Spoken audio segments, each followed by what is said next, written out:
directe. Tout le monde se pose la question, pourquoi la taxe foncière augmente? Il faut savoir que la taxe foncière est calculée sur deux éléments.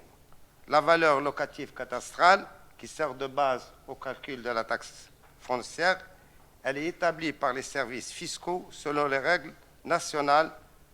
Elle est revalorisée automatiquement chaque année. Oui, c'est ce tableau. Ouais, c'est ça. Le taux d'imposition, le taux est voté chaque année par le conseil municipal. Hein. Comme vous pouvez le voir, la base de la taxe foncière pour 2023, elle est estimée à plus 7,1%. Ça, c'est les revalorisations automatiques qui est décidée par les services fiscaux. Et le taux de la taxe foncière, elle ne bouge pas, elle est gelée depuis plusieurs années. Voilà.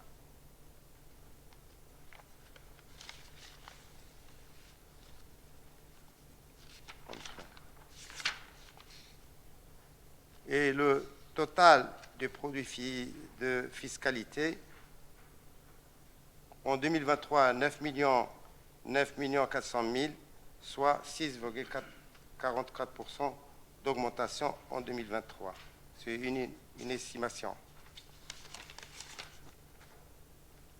Page 12. La taxe globale de fonctionnement. Les recettes en dotation et participation de la commune s'élèvent à 5 044 500 en 2023. La commune ne dispose d'aucune marge de manœuvre sur celle-ci. Donc, c'est l'État qui attribue La dotation globale de fonctionnement constitue la principale dotation de fonctionnement de l'État aux communes. Elle est globale et libre d'emploi, fixée chaque année par la loi des finances.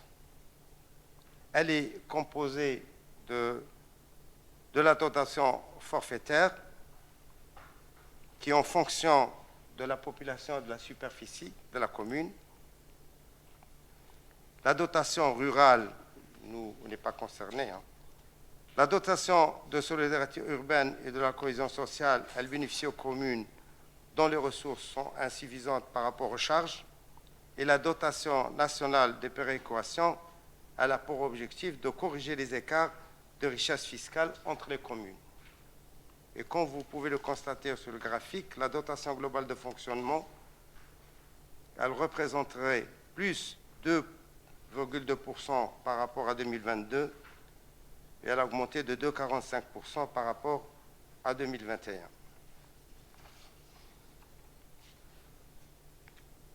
Le total de la dotation globale de fonctionnement en 2022, 4 934 847 et en 2023, estimé à 5 044 500.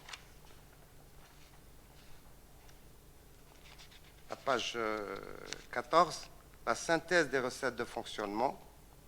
Comme vous pouvez le voir sur le graphique, le total des recettes de fonctionnement estimé en 2023 moins 2,36% et ils ont augmenté de 6,46% en 2022.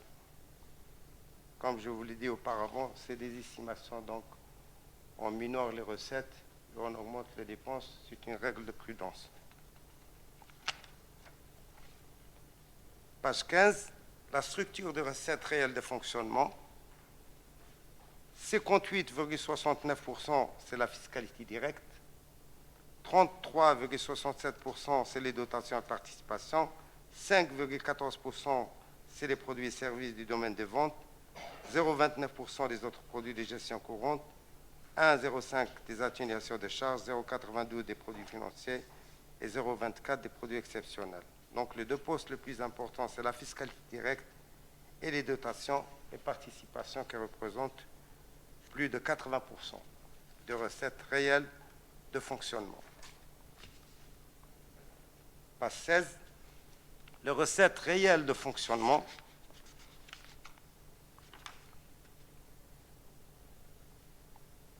Les charges à caractère général et les autres charges de gestion.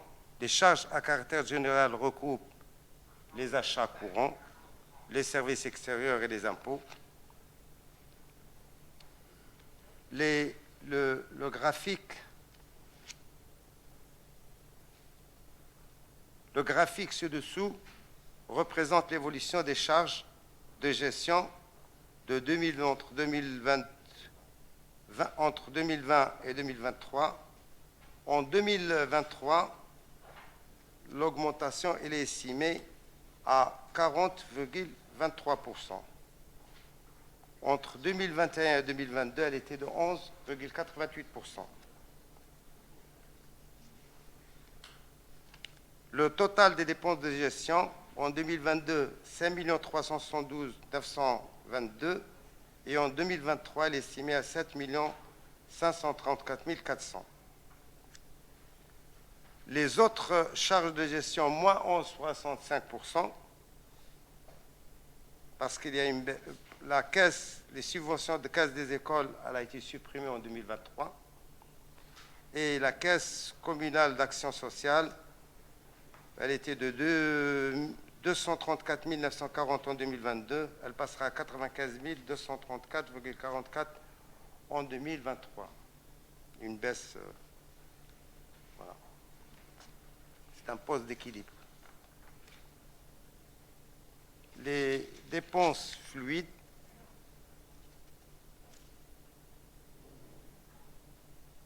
La page 17, monsieur le maire. Les dépenses fluides, le graphique ci-dessus présente les évolutions des dépenses de fluide de 2020 à 2023.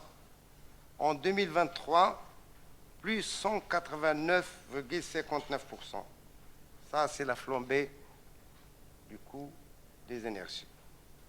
En 2022, par rapport à 2021, plus 8,9%.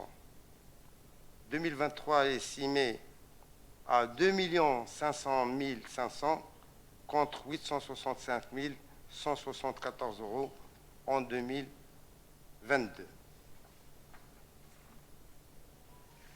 Les charges du personnel, 18. C'est le poste le plus important des dépenses réelles de fonctionnement. Il représente à lui seul 59,36% du total des dépenses réelles de fonctionnement. L'évolution des charges du personnel en 2023 est estimée à plus 4,5%. Et entre 2021 et 2022, très légère baisse, moins 0,01%. Ça est dû essentiellement à une bonne maîtrise de la masse salariale, grâce notamment au départ en retraite, l'effet Noria. L'effet Noria, c'est-à-dire on remplace les gens qui partent en retraite par des jeunes moins coûteux. Voilà. Et aux efforts de réorganisation de certains services pour réduire le besoin en renfort temporaire. À souligner les difficultés de recrutement dans certains emplois de la fonction publique, d'où le recours systématique au personnel titulaire. Et vous avez les principales actions de ressources humaines de l'année 2022 et les projets et perspectives pour l'année 2023. En page 20 et 21, vous avez l'état du personnel détaillé au 1er janvier 2023. Vous avez les emplois permanents à temps complet, 251 agents, et l'effectif pourvu sur emploi budgétaire, agents titulaires 180 et agents non titulaires 50, soit au total de 130. Page 22. Les dépenses rigides. Les dépenses rigides, ce sont les charges du personnel. C'est les dépenses rigides, ce sont des charges difficilement compressibles. Voilà. Il s'agit des dépenses de ressources humaines, des charges financières et des atténuations des produits.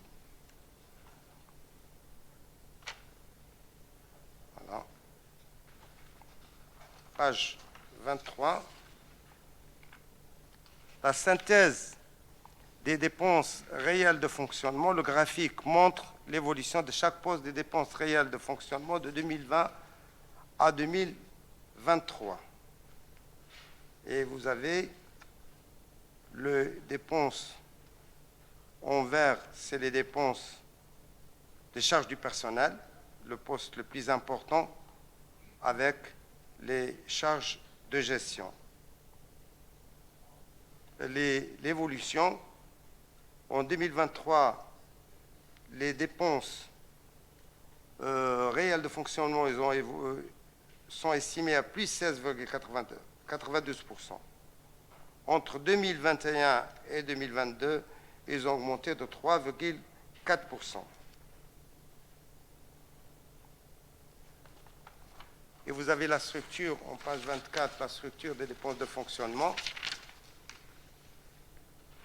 Les charges de personnel, 59,36%, c'est le poste le plus important. Ça fait partie des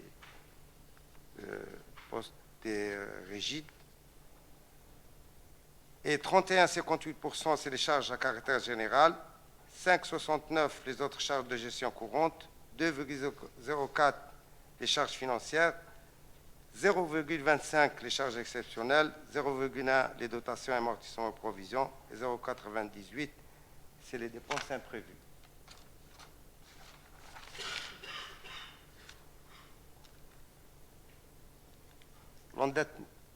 L'endettement de la commune. L'évolution de l'encours de la dette. Pour l'exercice 2023, elle disposera d'un encours d'une dette comprise entre 11 638 772 euros. Ça, si la commune, elle n'emprunte pas, comme en 2022, et 12 938 762 si la commune, elle emprunte 1 301 000. Et comme vous pouvez le voir sur le graphique, en 2023, moins 4,5%, et en 2022, moins 12,21%. Vous avez l'emprunt contracté en 2022, 0.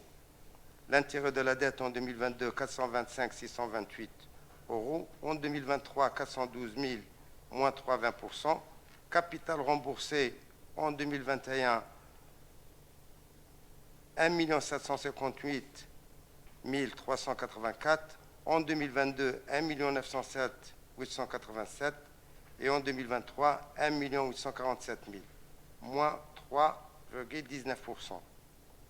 L'encours de la dette, en 2021, 15 362 062 euros. En 2022, 13 485 772 et en 2023, 11 638 772, c'est le mini, si on n'emprunte pas, et le maxi, c'est 12 938 772, si on en emprunte, le 1 301 000. Voilà, vous voyez, on est vers l'extinction de la dette. On est sur la solvabilité de la commune, la capacité de désendettement constitue un rapport entre l'encours de la dette de la commune et son épargne brute. Elle représente en 2022 3,54 années, contre 4,5 années en 2021. Et vous voyez l'axe rouge, c'est le seuil d'alerte, 12 ans, on est largement en dessus. Et pour information, le désendettement moyen d'une commune française et se situerait aux alentours de 5,5 années. On est aussi en dessous des deux critères du seuil d'alerte et du désendettement moyen d'une commune française.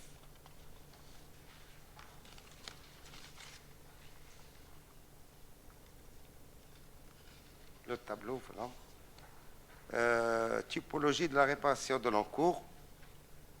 Le taux fixe représente 90,75% pour un montant de 12 238 191,94 et un taux variable de 9,25% pour 1 247 580 069.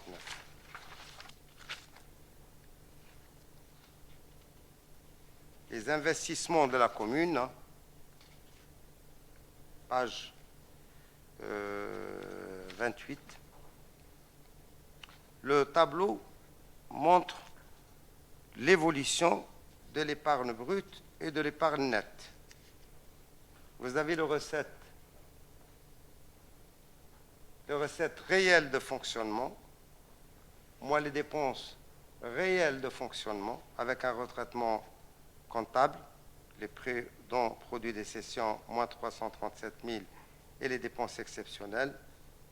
Et on a une épargne brute de 3 804 886. C'est une forte progression par rapport aux années précédentes et ça prouve la bonne gestion des finances de la commune. Le taux de l'épargne brute représente 12,04% des recettes réelles de fonctionnement. Amortissement de la dette, 1 908 8187. Épargne nette, 1 896 999, soit plus 14,83% par rapport à 2021. L'encours de la dette, en 2021, 15 362 062, en 2022, 13 485 772 euros, moins 13,13%.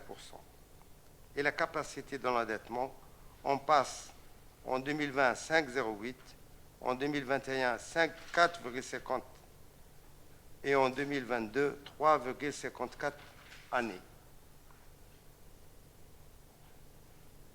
Je vous donne un ratio. Le remboursement lié aux emprunts par habitant. À Montmagny, on rembourse 131 euros par habitant. Au niveau des départements, on rembourse 80 euros par habitant. Au niveau de la région, 90 euros par habitant. Au niveau national, 91 euros par habitant. Vous voyez qu'au niveau de l'endettement, Montmagny, elle paye plus. Page 29, l'effet, l'épargne brute et l'effet des ciseaux. Vous avez les deux axes, l'axe bleu et l'axe rouge. L'axe bleu, c'est les recettes réelles de fonctionnement. L'axe rouge, c'est les dépenses réelles de fonctionnement. Et vous avez entre les deux points, c'est l'épargne brute. C'est l'écart. Plus l'écart il est large, plus l'épargne il est important. Et on remarque une forte progression par rapport à 2021, plus 11,56, et à 2020, plus 17,91%.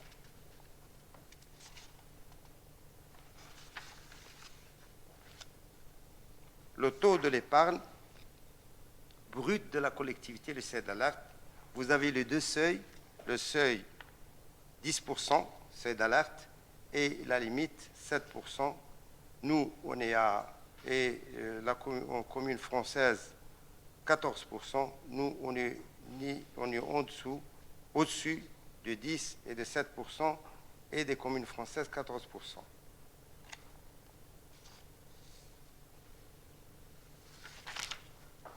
L'épargne nette, en 2022, elle représente 14,80% contre 8,4% en 2021. Vous voyez une nette progression, toujours au niveau de... Et vous avez les dépenses d'équipement. Voilà, le total en 2022, 3 876 026. Le taux de réalisation des dépenses des équipements il est à 65,59%. Prévu en 2023, 4 880 128, soit plus 25,90% par rapport à 2022.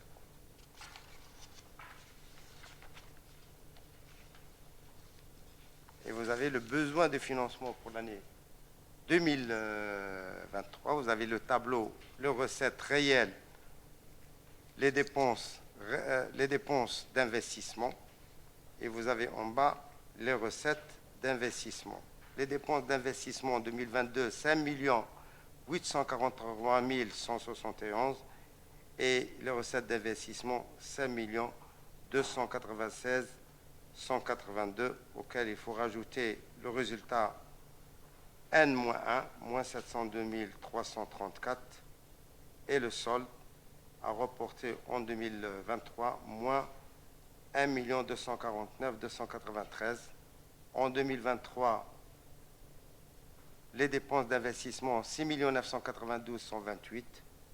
Les recettes d'investissement estimées à 7 350 882, moins le résultat de 2022, moins 1 249 293, soit un solde moins 890 589 à reporter en 2024. Et ensuite, vous avez le programme des services de la commune pour l'année 2023. Merci Abdelaziz pour cette présentation. Est-ce que vous avez des questions à poser? Monsieur Capmarty. Oui, à propos de l'entrée en matière générale du DOB, permettez-moi, monsieur le maire, de faire deux remarques. L'une sur l'inflation et l'autre sur le coût de l'énergie. Deux remarques qui montrent, s'il en était besoin, l'attachement indéfectible au libéralisme, au capital, à la spéculation financière de votre majorité, et donc à l'explosion des inégalités, avec de plus en plus de richesses d'un côté et de plus en plus de pauvreté de l'autre. En effet, dans le préambule du débat d'orientation budgétaire, vous affirmez de façon étonnante que l'inflation apparue dès 2021 aux USA est due à la baisse du chômage et aux salaires plus élevés. Citoyens de Montmagny, ne revendiquez surtout pas de meilleurs salaires et ne souhaitez pas moins de chômage, sinon ce sera l'inflation. Et votre pouvoir d'achat s'effritera. Cynique parti pris idéologique, puisque vous n'évoquez pas les milliards de dollars ou d'euros octroyés aux grandes entreprises lors du Covid par la Banque fédérale américaine et par la Banque centrale européenne et qui sont tombés pour l'essentiel dans la poche des actionnaires. Pour preuve, l'explosion des profits aux USA, comme en France, où les super profits atteignent des sommets vertigineux, 140 milliards pour les entreprises du CAC 40. L'inflation est une réponse à votre système économique, le capitalisme, pour accroître toujours davantage l'appétit insatiable des très riches. Sachant que de plus, les moyens pour faciliter ces profits sont les niches fiscales pour 90 milliards, l'ISF et la flat tax pour 16 milliards, la baisse des impôts de production et sur les bénéfices pour 20 milliards. L'exonération en 2022 des cotisations sociales et fiscales pour 75 milliards. Faites le compte, mesdames, messieurs, de ce vol en bande organisée. En matière d'énergie, les dépenses de la ville, comme celles des foyers, connaissent une explosion phénoménale. Celle-ci crée d'immenses difficultés, menaçant l'économie nationale, et notamment les PME et les petits artisans. Non, l'énergie n'est pas une marchandise comme les autres, mais un bien essentiel pour le développement de la société. Elle doit être le bien de tous et demeurer un service public vital pour une nation. Jamais EDF, GDF n'aurait dû être privatisé pour mettre en place le marché européen de l'électricité. Pourtant, c'est ce qu'ont fait Chirac, Sarkozy, mais aussi Hollande et Macron. Tous adeptes de la concurrence libre et non faussée. Conséquence, le prix du mégawattheure a flambé, et ce, bien avant la guerre en Ukraine. Le prix du mégawattheure vendu sous contrainte par EDF à ses concurrents, au prix de 42 € a été facturé par ces mêmes concurrents à leurs clients jusqu'à 1 000 € le mégawattheure l'été dernier. Partisans de cette politique ultralibérale avec votre majorité, monsieur le maire, vous portez votre part de responsabilité dans cette dramatique situation. Ah, je suppose que ce n'est pas à moi que vous vous adressiez, parce que si vous parlez de la personne qui est aux manettes en ce moment, ce n'est pas mon parti. Donc je pense que vous vous adressiez aux personnes qui sont en face de vous. Et d'autre part, c'est quand même François Hollande... N'importe quoi. Ben non, pas du tout. C'est quand même François Hollande qui a supprimé le nucléaire et qui nous a mis dans cette situation où on est aujourd'hui. Parce que le nucléaire ne coûte pas cher pour produire de l'électricité. J'allais vous le voilà. dire. Donc c'est vrai que c'est le général de Gaulle qui avait mis en place ce procédé, et lui c'était un visionnaire, contrairement à M. Hollande ou M. Macron, notamment dans son premier mandat. Voilà. D'autres remarques sur ce... Madame André Massolo.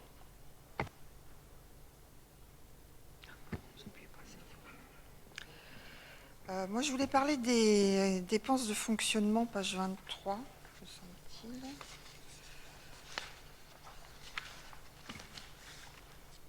Oui.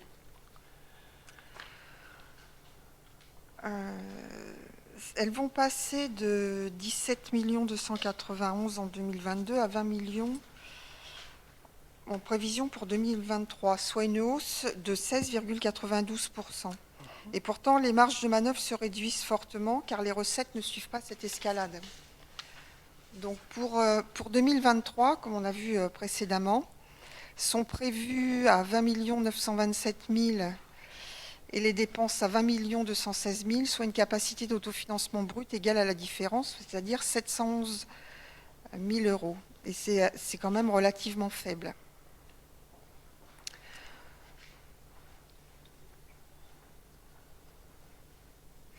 Alors, page 28 aussi, on aurait pu corroborer cela, mais les chiffres pris en compte sont des réalités et ne prennent pas en compte les prévisions pour 2023. Donc, ce tableau aurait pu démontrer une dégradation importante de l'épargne brute et surtout une épargne nette qui devient négative. En effet, si l'on retranche à l'épargne brute, le montant du remboursement du capital de la dette, qu'on va estimer à 1,9 million d'euros, on obtient une épargne nette négative de moins 1,2 million d'euros.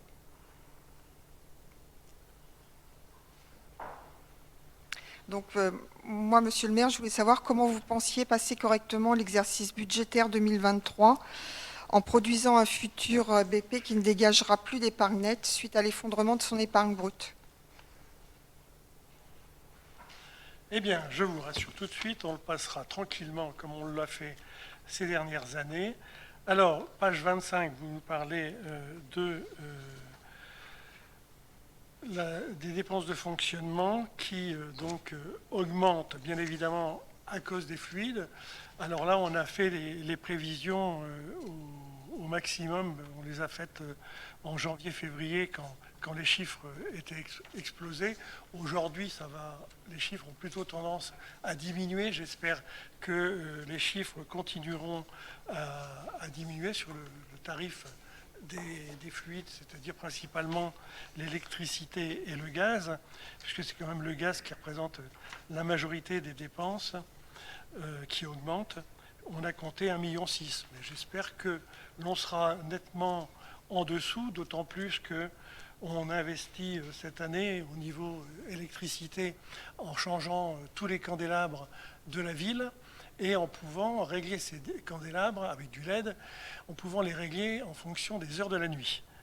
D'autre part, nous avons fait au niveau des bâtiments des rénovations thermiques, que ce soit à JBC, que ce soit au Lévrier où les travaux se terminent à l'école des Lévriers, et on engagera cette année le restant du séminaire. Donc il y a des bâtiments qui normalement devraient consommer beaucoup moins d'énergie pour faire des économies. Ça, on n'en a pas encore tenu compte dans nos prévisions. Comme vous a dit M. Lalmy, au niveau des recettes, nous avons été prudents puisque c'est comme ça que je gère depuis toujours, prudent sur les recettes. On a donc les bonnes surprises qui arrivent au fur et à mesure de l'année et également plutôt à mettre un peu plus haut les dépenses, comme celle du fluide par exemple, et on n'aura bien évidemment pas un taux comme ça d'augmentation des dépenses de fonctionnement. Donc ne vous inquiétez pas, l'épargne brute sera bien en fin d'année excédentaire largement, et l'épargne nette également, puisque au niveau des intérêts de la dette, à partir du moment où on emprunte très peu depuis des années, puisque vous avez vu que l'endettement diminuait fortement d'une année sur l'autre, donc les intérêts de la dette diminuent, le capital remboursé diminuera beaucoup dans les années qui viennent, et donc on aura des capacités supérieures pour augmenter nos dépenses. Voilà, donc rassurez-vous, tout est sous maîtrise et il n'y a pas d'inquiétude à avoir. Avez-vous d'autres remarques à formuler?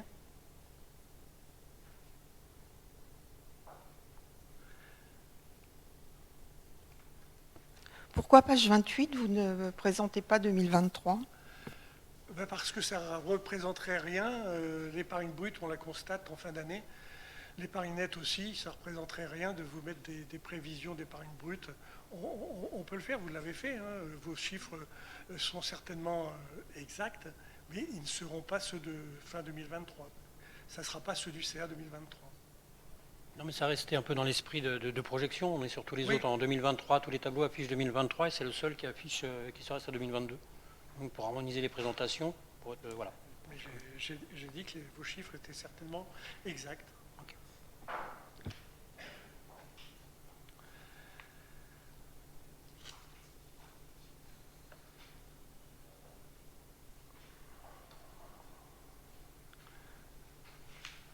Alors simplement, pour vous donner une petite indication, puisque les bases quand même augmenteront de 7,1%,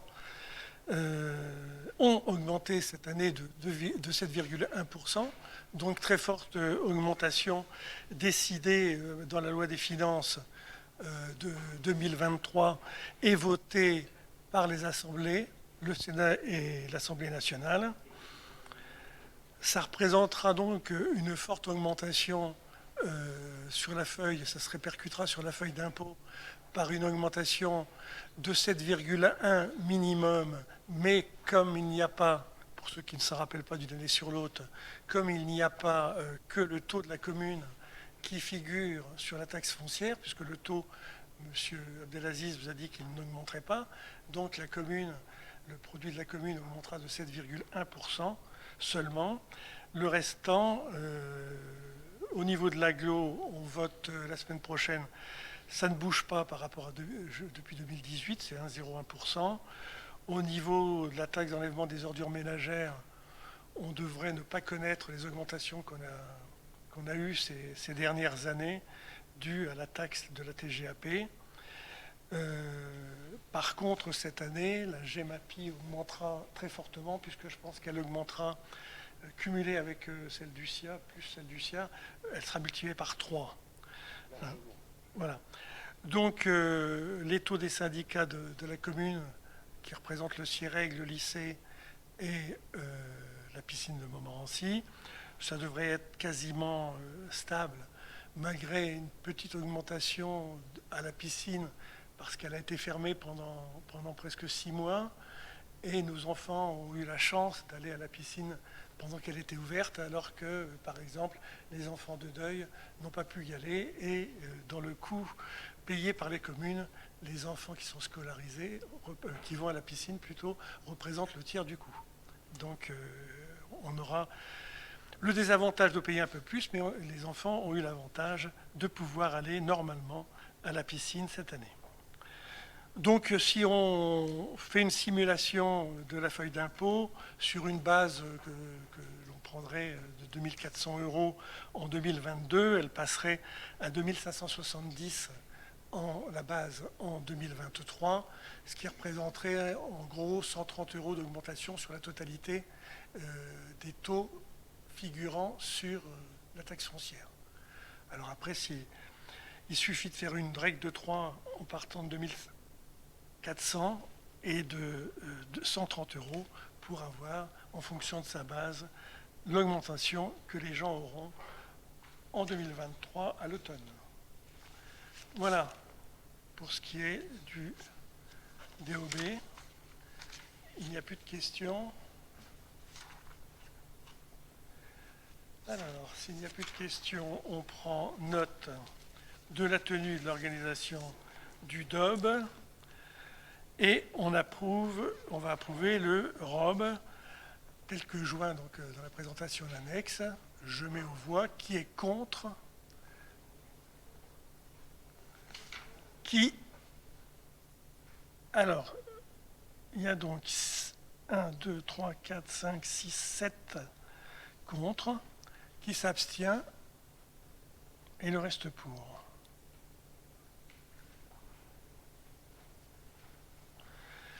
La question suivante. Le point 4. Oui. Pardon. Pourquoi sur la feuille, là, vous mettez le conseil municipal prend acte? Et pourquoi vous demandez un vote? Non, on prend acte du DOB et on vote le ROB, disant que le débat a bien eu lieu. Enfin, on vote sur le rapport qui vous a été présenté. Donc le point 4, c'est la signature d'une convention de regroupement pour le dépôt de dossiers de demande de certificat d'économie d'énergie avec Certinergie et Solutions NJ. Monsieur François Rose. Merci, monsieur le maire.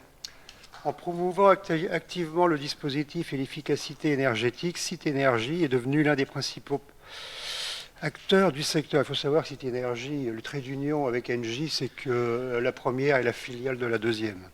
Titulaire de statut de délégataire au sens du dispositif des CEE. À ce titre, Cite Énergie peut inciter ses partenaires à réduire leur consommation d'énergie en mettant en œuvre des actions pouvant faire l'objet de CEE. Cette incitation se matérialise sous forme de contributions financières, primes CEE. Cite Énergie accompagne les acteurs publics et privés dans le financement de leurs projets d'efficacité énergétique, en s'appuyant notamment sur le dispositif des certificats d'énergie. Cite Énergie se chargera de la construction des dossiers de demande de CEE et de leur dépôt auprès de l'autorité administrative compétente, le pôle national des CEE, notamment dans le cadre de l'obtention des CEE pour le marché à performance énergétique. La Convention a pour objet de mettre en œuvre ce dispositif de regroupement prévu par l'article L221-7 du Code de l'énergie et de définir les modalités inhérentes au fonctionnement de ce regroupement. La Convention prend effet à la date de la signature et a une durée de 4 ans. Donc vous aviez la Convention qui vous était jointe à ce dossier. Elle comprenait des conditions particulières et des conditions générales, comme dans tout contrat d'assurance, par exemple, c'est la même chose, il y a les deux. Donc aujourd'hui, on vous demande d'approuver cette Convention, d'autoriser le maire à la signer et de voir inscrit au budget 2024 la somme de 30 331,02 € et pour 2025 de 30 331,02 €. Il faut savoir que ça correspond donc à l'installation de nos futurs éclairages à LED sur la commune pour lesquels on est bénéficiaire de ce genre de recettes. Voilà. Merci François. Avez-vous des remarques sur Monsieur Capmarty? Oui, juste un détail. Je trouve qu'il est encore regrettable que ces études donnant droit à des subventions d'État passent par une société privée au lieu d'être traitées par le public. Je n'ai pas entendu. Moi non plus. Je n'ai pas bien compris, vous pourriez reformuler. Parlez dans votre micro plus près parce qu'on n'entend pas du tout. Ah d'accord, excusez-moi. Donc on est deux pareils, donc c'est pas on n'est pas dessous. D'accord, je le disais, il est encore regrettable que ces études donnant droit à des subventions d'État passent par une société privée au lieu d'être traitées par le public. Mais Monsieur Capmarty, je suis assez d'accord avec vous sur le principe que ce genre de choses est traité par des entreprises privées. Comme il y a eu la taxe carbone à une certaine époque, ça entraîne des fois certaines dérives, surtout quand on fait appel à des partenaires de taille moyenne ou à certains filous. Là, en l'occurrence, on a fait appel à Engie. Quand on fait appel à Engie, à Total ou quelques entreprises de cette nature, on peut s'attendre quand même à un peu plus de sérieux. Mais sur le fond, je sais que je partagerai presque un peu votre avis, mais ce n'est pas une raison pour renoncer à la recette. Non. Et pour répondre, compléter ma réponse de tout à l'heure à Mme Adriana-Solo, également toutes les subventions qu'on a demandées là en février-mars ne sont pas inscrites au budget, puisqu'on n'a pas encore eu les notifications. On ne les rajoute au budget que lorsque l'on a les notifications. Et ça fait quand même des sommes assez importantes. D'autres questions? S'il n'y en a pas, on va passer au vote. Qui est contre? Qui s'abstient? À l'unanimité, je vous remercie. Le point suivant, c'est le point 5. J'étais vite là. C'est l'approbation de la convention de partenariat entre la communauté d'agglomération Plaine-Vallée, le département du Val d'Oise, la commune de Montmagny, la commune de Deuil-la-Barre et l'association Aiguillage dans la mise en œuvre d'actions de prévention spécialisées au titre de la période 2023-2026. Madame Elvire Thénault, je vous donne la parole. Merci, Monsieur le maire. La commune de Montmagny a signé le 22 décembre 2020 une convention de partenariat avec le département du Val d'Oise, la communauté d'agglomération Plaine-Vallée, la commune de Deuil-la-Barre et l'association Aiguillage pour la mise en œuvre d'actions de prévention spécialisées. Cette convention qui encadre l'activité de l'association est arrivée à échéance le 31 décembre 2022. Par délibération en date du 16 décembre 2022, le conseil départemental du Val d'Oise a défini, pour la période 2023-2026, les orientations stratégiques de sa politique départementale de prévention spécialisée autour des axes suivants. Recentrer l'intervention en prévention spécialisée auprès des 11-18 ans et prioritairement auprès des 11-15 ans, dans une logique de repérage précoce des fragilités et des situations de décrochage. Prioriser l'intervention en prévention spécialisée auprès des jeunes adultes âgés de 19 à 25 ans présentant des signes de marginalisation, d'exclusion, voire de rupture avec les institutions. Améliorer la qualité du service rendu aux jeunes de 11 à 25 ans accompagnés par la prévention spécialisée en renforçant les mesures en faveur de l'égalité des chances et de l'égalité femmes-hommes et en adaptant les pratiques aux nouveaux enjeux repérés. S'impliquer en tant qu'acteur de la prévention du décrochage social lourd et de la délinquance sur le territoire local et participer à l'expertise locale et être force de proposition. L'association Aiguillage est dans ce cadre reconduite pour intervenir sur le territoire des communes de Montmagny, avec comme priorité les quartiers du centre-ville et des Lévriers, de Deuil-la-Barre avec prioritairement les quartiers des Mortes de Fontaine, de la Galatée et des 3 communes. Au plan opérationnel, l'association s'engage à privilégier le travail de rue dans les méthodes d'intervention et proposer un accompagnement éducatif adapté à l'âge et aux besoins du jeune, à utiliser les nouveaux supports numériques comme vecteurs d'action éducative pour mieux communiquer avec les jeunes rencontrés, proposer de nouveaux espaces de parole et réaliser une veille territoriale. Il s'engage également à assurer une présence éducative en soirée, à minima 2 fois par semaine, et le week-end en fonction des particularités du terrain. L'équipe éducative s'efforcera d'agir dans une logique partenariale, en collaboration régulière avec les acteurs du territoire qui œuvrent au quotidien en faveur des jeunes et de leurs familles, et en s'impliquant dans les dispositifs territoriaux d'insertion et de prévention de la délinquance.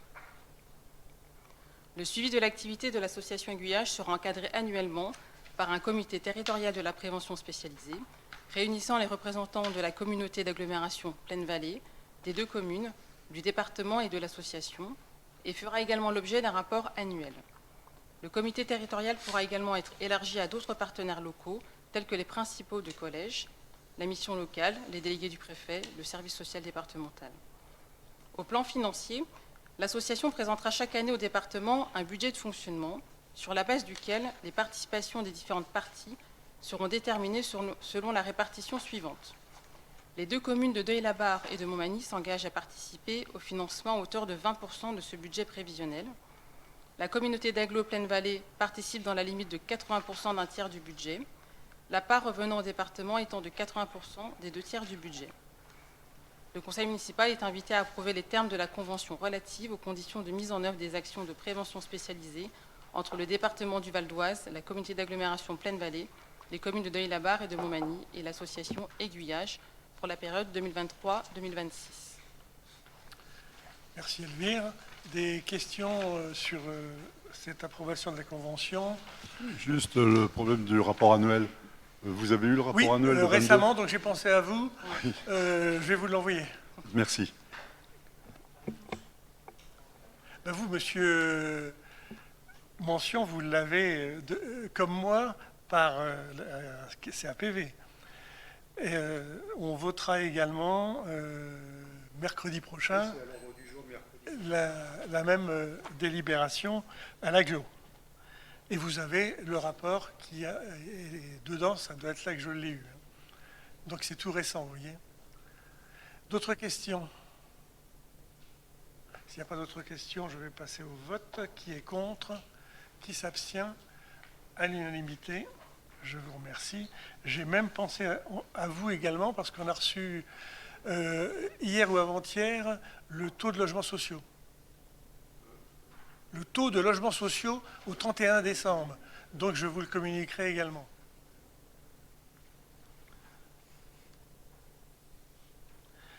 Le point suivant, c'est le point 6. Approbation de l'avenant à la convention d'objectifs et de financement avec la Caisse d'allocation familiale relatif au bonus territoire de la CTG pour le lieu d'accueil enfants-parents, les Petits Montois, du centre socioculturel Antoine de Saint-Exupéry. Comme inscrit dans la convention d'objectifs et de gestion 2018-2022, signée entre la branche famille de la Caisse d'allocation familiale et de l'État, le financement des lieux accueil enfants-parents, LAEP, évolue. À cet effet, afin de pérenniser et d'optimiser l'offre de services existante et de développer de nouvelles actions, la convention territoriale globale a été signée avec la CAF le 30 novembre 2022, couvrant la période de 2022 à 2026. La CAF accorde une prestation de service, LAEP, en fonction de l'activité du lieu. Le bonus territoire CTG complète la prestation et constitue un nouveau financement qui remplace celui du contrat enfance-jeunesse. Le présent avenant à la convention précitée définit et encadre les modalités d'intervention et de versement du bonus territoire pour le lieu d'accueil enfants-parents, les Petits Montois, du centre socio-culturel Antoine de Saint-Exupéry. Il vous est donc proposé d'approuver cet avenant.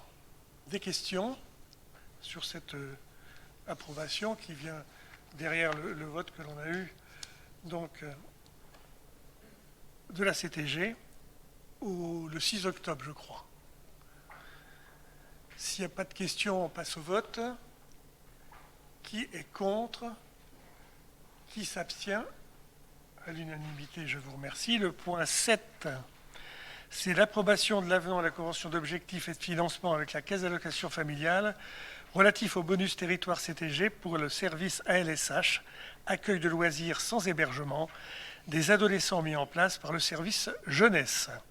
Et je donnerai la parole à Soria Maïch. Une convention d'objectifs et de gestion relative au financement des accueils de loisirs sans hébergement, accueil adolescent, a été signée avec la Caisse d'allocation familiale pour la période 2018-2022. Le contrat enfance et jeunesse, arrivant à échéance, le financement de base de la prestation de services ALSH, accueil adolescent, est complété par le bonus territoire CTG pour les collectivités signataires d'une convention territoriale globale. À l'arrivée à échéance du contrat enfance-jeunesse le 31 décembre 2021, le bonus territoire CTG est venu compléter le dispositif attribué aux établissements soutenus financièrement par les collectivités locales signataires avec la CAF d'une convention territoriale globale. À cet effet, afin de pérenniser et d'optimiser l'offre de services existante et de développer des actions nouvelles, la convention territoriale globale a été signée avec la CAF le 30 novembre 2022, couvrant la période 2022 à 2026. Le bonus territoire CTG constitue un nouveau financement qui remplace celui du contrat enfance-jeunesse et il est une aide complémentaire à la prestation de services ALSH pour l'accueil des adolescents. L'avenant à la convention définit et encadre les modalités d'éligibilité au bonus territoire CTG dans le cadre de l'ALSH, accueil adolescent, et de versement de ce bonus. Il est proposé au conseil municipal d'approuver cet avenant. Des questions sur Madame Adriana Solo sur ce... Oui, par adolescent, vous entendez des enfants de quel âge à quel âge? C'est 12-17.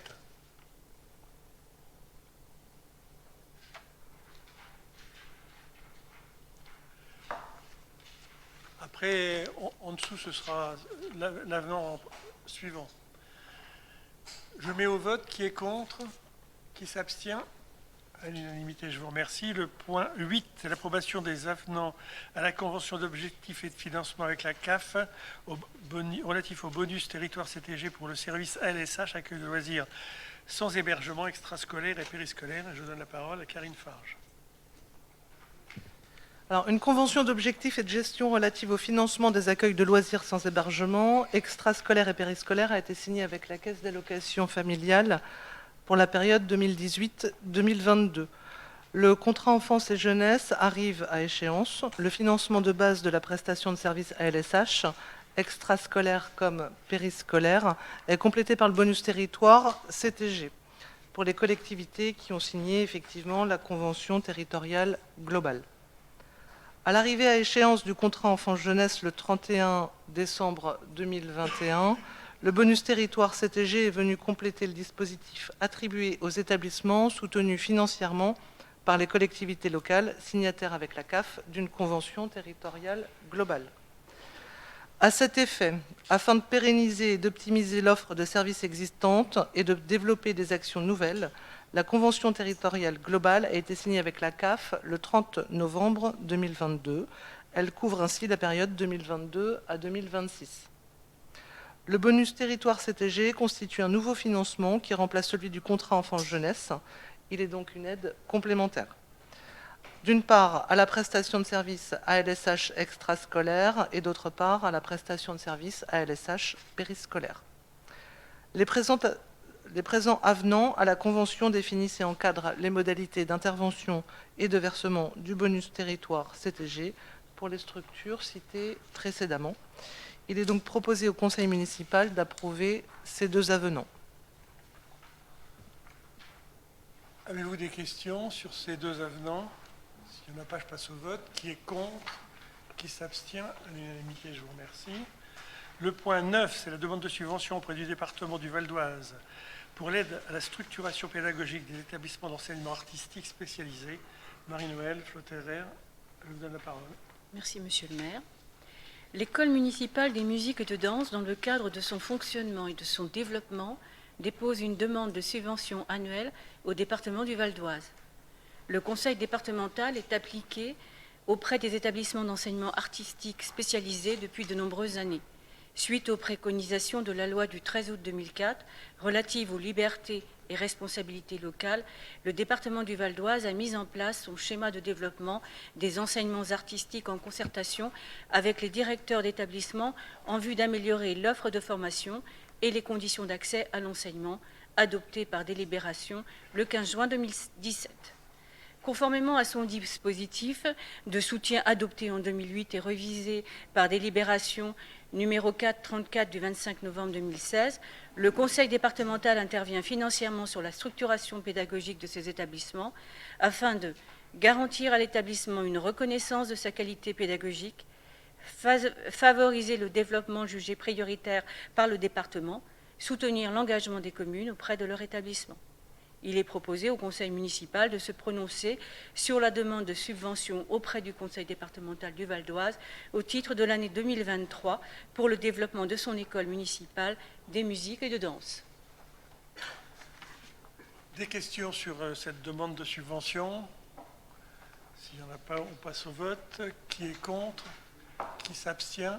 À l'unanimité, je vous remercie. Le point suivant. Le point 10, demande de subvention auprès du département du Val d'Oise pour la classe orchestre aux écoles élémentaires des Lévriers. Marie-Noëlle.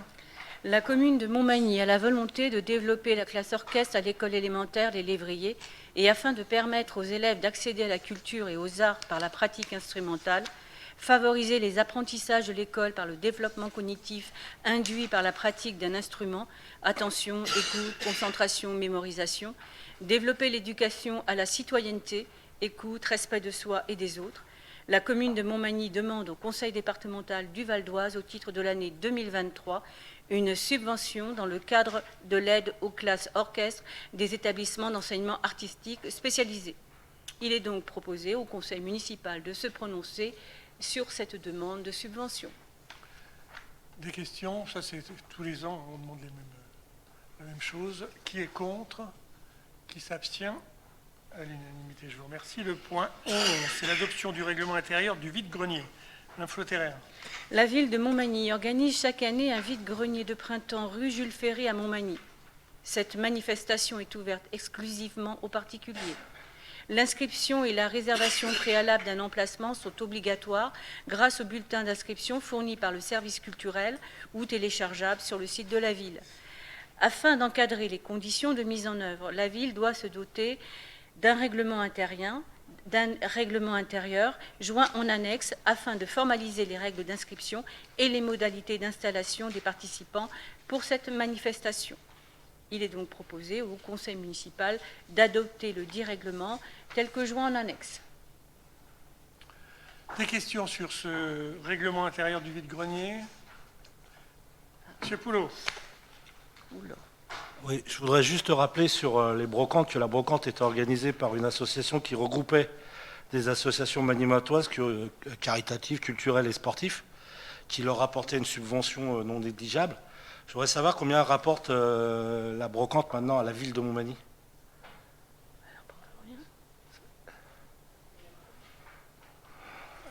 Elle rapporte rien, elle coûte plutôt de l'argent. Ah À bon? partir du moment où tout ce qui est restauration est tenu par des associations, nous, on n'a que le droit de place, vous avez le tarif qui est joint, par rapport aux dépenses, après il faut faire passer les éboueurs, etc. Ça ne rapporte rien. Il y a tout à installer. Ça coûte à la commune plus que ça ne rapporte. Oui. Pourquoi ne pas l'avoir laissé aux associations qui le faisaient? En l'occurrence, vous faites payer quand même un emplacement. Donc l'emplacement rapporte. On a toujours fait payer un emplacement. Ouais, que ce soit vous ou les associations. Ça rapportait, faut pas dire. Parce que les choses évoluent, voilà, maintenant c'est comme ça. Ouais. Mais vous préférez donc dépenser que... Oui. C'est comme ça. On décide. Donc vous préférez dépenser de l'argent plutôt que de nos associations? Ça n'a pas de sens. Je vous dis que les associations tiennent la restauration, les buvettes. Oui, voilà. Et donc la restauration, ça le rapporte. Voilà. Non mais d'accord, mais avant... L'association à la buvette, par exemple. Alors cette année, ça dépend des années. Propose. Ça dépend des Celle années, qui se en fait. propose, ça dépend des années. C'est comme pour le marché de Noël et pour les autres. C'était la même association. Non. Non, cette année au marché de Noël, c'était une association différente. Ouais, mais je parle pas du marché de Noël, moi je parle de la brocante de Montmagny. En règle générale. Non mais ce que je comprends, pourquoi vous embêtez-vous à vendre des emplacements à nettoyer? Ça y est, je viens de vous répondre. Mais vous ne me répondez pas, vous me dites c'est comme ça. La même question, je ne répondrai Mais c'est plus. comme ça, c'est pas une réponse. C'est terminé. Non, mais donc je connais votre tactique, vous allez me poser 20 fois la même question. Mais répondez-moi, je ne pose pas 20 fois. Voilà. Vous me répondez pas, je suis obligé de vous reposer. Je vous ai répondu. C'est quoi la réponse? Je ne sais pas. Avez-vous d'autres questions? C'est extraordinaire. Oui. S'il n'y a plus d'autres questions, on va passer au vote. Qui est contre? Qui s'abstient? À l'unanimité, je vous remercie. Le point 12, c'est l'attribution d'une concession à titre gracieux au profit d'une personne sans famille à notre connaissance. Monsieur Bernard Narboni.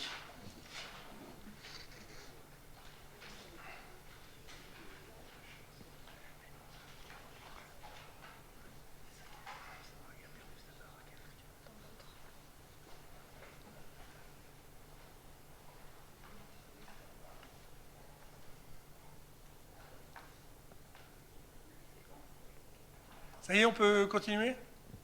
Merci. Si. Mais moi, vous me gênez parce que je voudrais... Bah si, vous nous gênez. On a répondu. Vous vouliez quoi? Tenir la baraque à frites comme d'habitude? À frites? Allez-y, monsieur Narboni. Ou les glaces?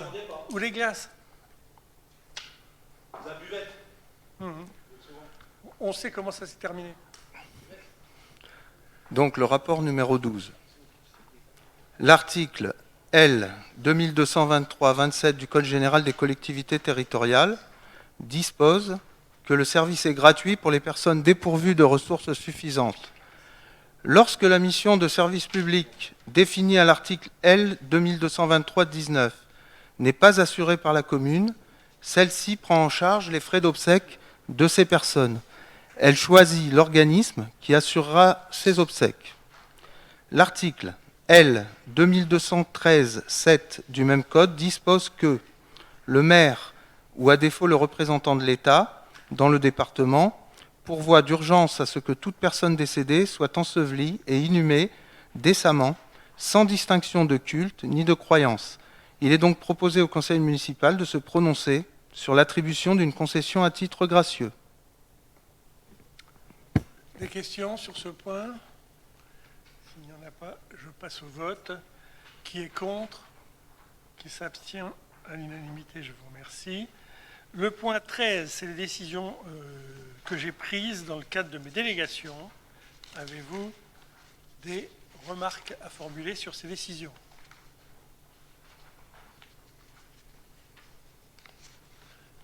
Monsieur Poulot. Je voudrais savoir la signature avec Céline Gilardi relative à... Quel numéro? Page 3. C'est ça? Il y en a plusieurs là, dans le même cas. C'est quoi le numéro 2? Non, il n'y a qu'un numéro par... 6 et 7. 6 et 7. Vous avez gym douce et yoga. Oui. Convention. Comment dire, l'association yoga existe toujours à Montmagny? L'association yoga. Yoga, de oui, bien sûr. Montmagny Sport. Et là, vous prenez, c'est une personne qui va proposer de faire du yoga en dehors de cette association? Pas du tout, pas du tout. C'est une convention qui est signée avec une personne dans le cadre des personnes qui sont au centre social. Je vous entends mal, monsieur le maire, excusez-moi. C'est dans le cadre du centre social Saint-Exupéry, donc ça n'a rien à voir avec une association et des cours pour les Manimantois le soir, le mercredi ou le samedi. Et pourquoi on ne prend pas il y a une responsable, enfin il y a une dirigeante au niveau du yoga à Montmagny qui pourrait donner ses cours peut-être gratuitement, je ne sais pas. Écoutez, on a toujours, tous les ans, fait ce genre de choses. Ce n'est pas moi qui choisis la personne, je ne la connais pas, c'est le directeur du centre social. C'est bizarre.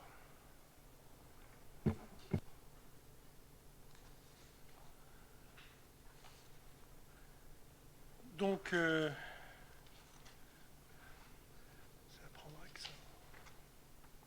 on prend acte donc de la lecture de ces décisions. Le point suivant, c'est une information. Le 7 octobre 2021, vous m'aviez octroyé la protection fonctionnelle suite à ma mise en examen en date du 15 septembre 2021 par le juge d'instruction du tribunal judiciaire de Pontoise concernant une plainte avec constitution de partie civile de M. René Taïeb en date du 29 juillet 2020 au motif d'injures publiques envers un particulier et de diffamation envers un particulier lors d'une réunion avec un commerçant de Montmagny entre le 1er juin 2020 et le 14 juin 2020.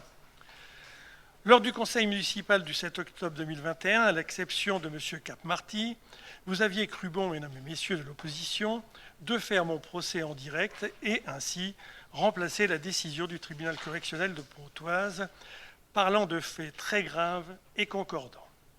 Le 14 mars 2023, le tribunal correctionnel de Pontoise m'a relaxé et je tenais à vous en informer. Comme je vous l'avais dit lors du conseil municipal, je n'ai jamais été très inquiet sur la suite de cette plainte sur un soi-disant rendez-vous avec un soi-disant commerçant à une soi-disant date comprise entre le 1er juin et le 14 juin 2020. Mais je m'étais seulement interrogé sur le fait qu'une plainte comme celle-ci puisse venir surcharger le tribunal inutilement. Voilà donc pour l'information. En question orale, le point suivant. Question orale. J'ai reçu qu'une seule question orale. Monsieur, vous n'avez pas posé de question orale?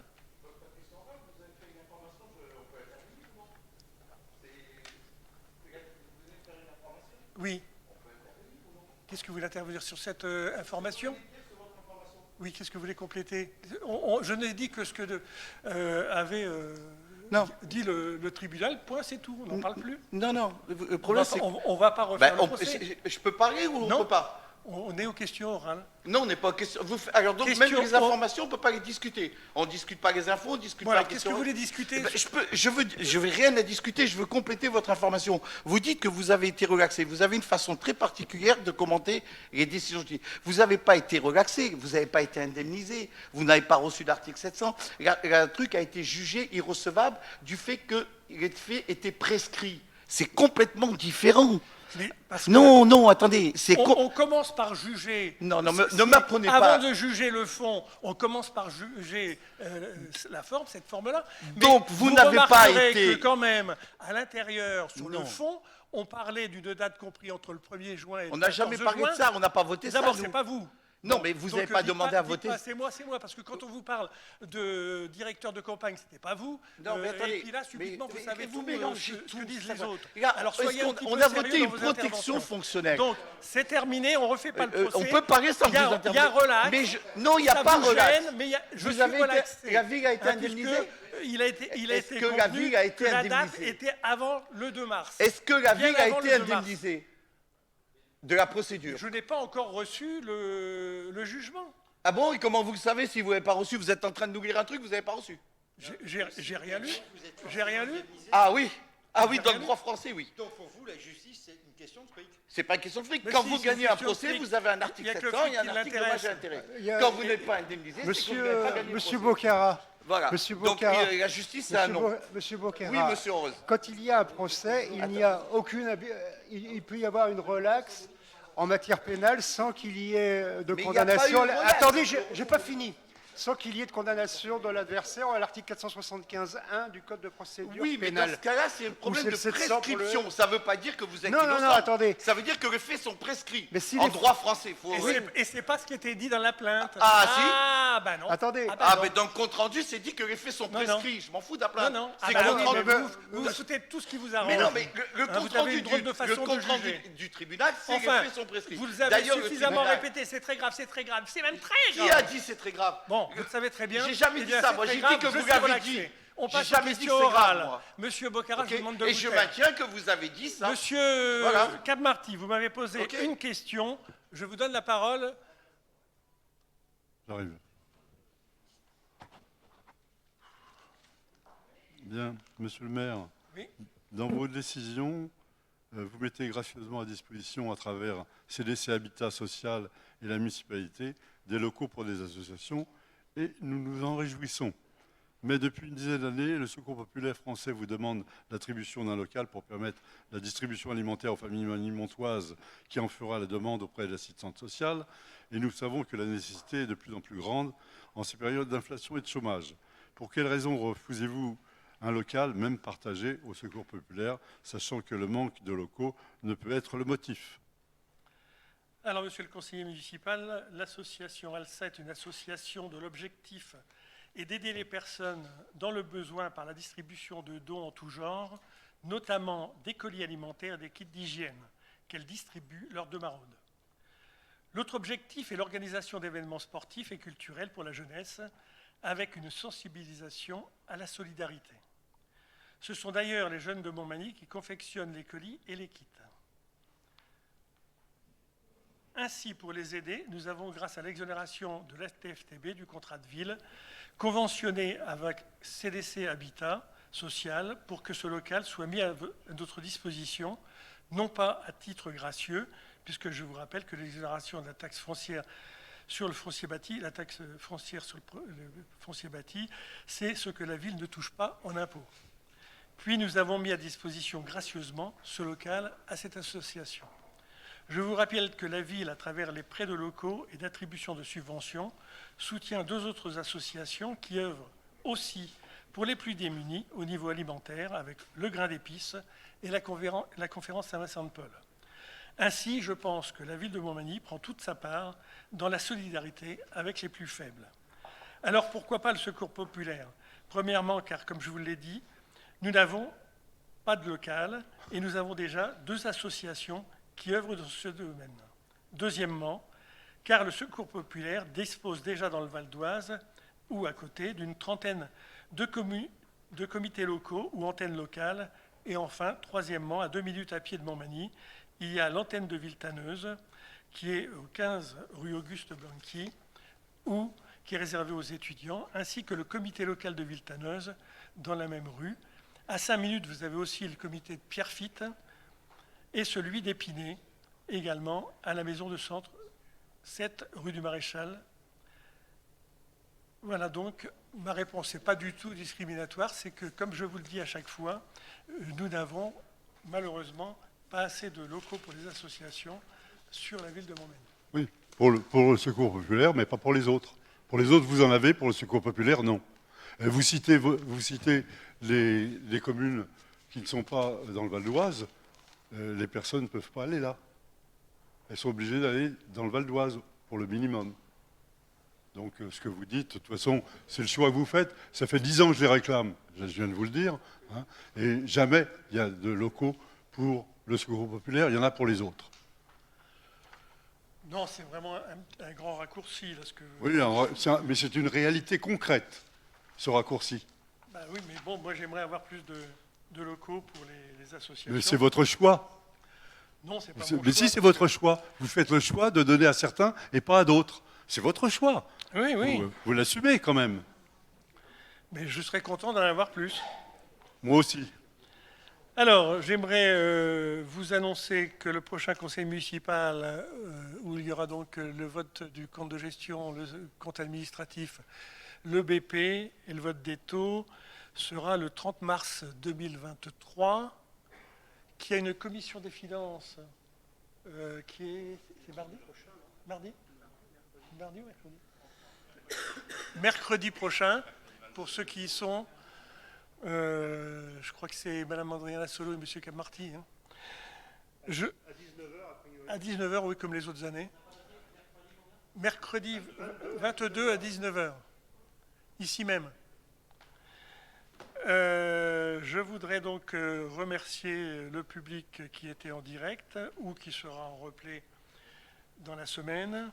Remercier également le travail qu'ont fait les élus, bien évidemment, avec leurs services. Il est 22h26, donc je clôt la séance et je vous souhaite une bonne fin de soirée.